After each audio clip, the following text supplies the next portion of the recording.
দেখেছি ফুটো চালের বিছানায় টেমসের জলে মিশরের নীল নদে মারিয়ার মনোমুগ্ধ উপন্যাসী।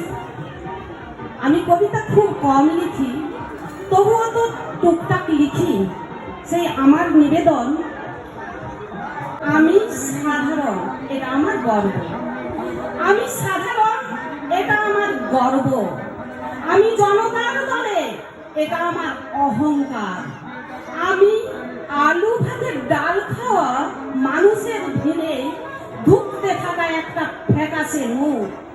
নজরে পড়ার মতো কোনো বিশেষ চিহ্ন আমার মধ্যে নাই, তবুও তো আমি আছি।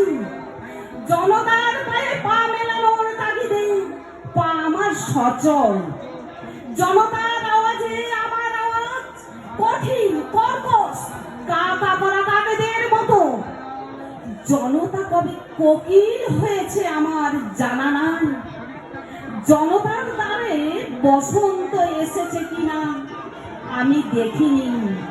জনতার শ্বাস ভলকা ভলকা বালুদের মতো তপ্ত গরম লাভা। বসন্তের আকাশে অকাল কালবৈশাখী ঝড়। আমি নালন্দা থেকে তক্ষশিলার ভিত্তি স্তরে মাল জড়িয়েছি। আমি মারিয়ার মড়কে ধুকতে ধুকতে টিকে গেছি কোন রকমে। মিশরের নীল নদে আমার ছায়া পড়েছে বারবার।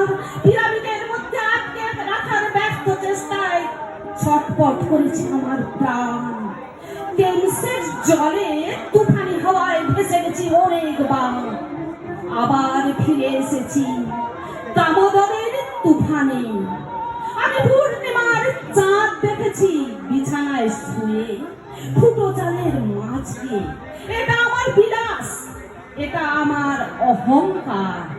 এটাও মায়াবী সৌন্দর্য নিয়ে আমার কাছে এসেছে নটিনীর মতো।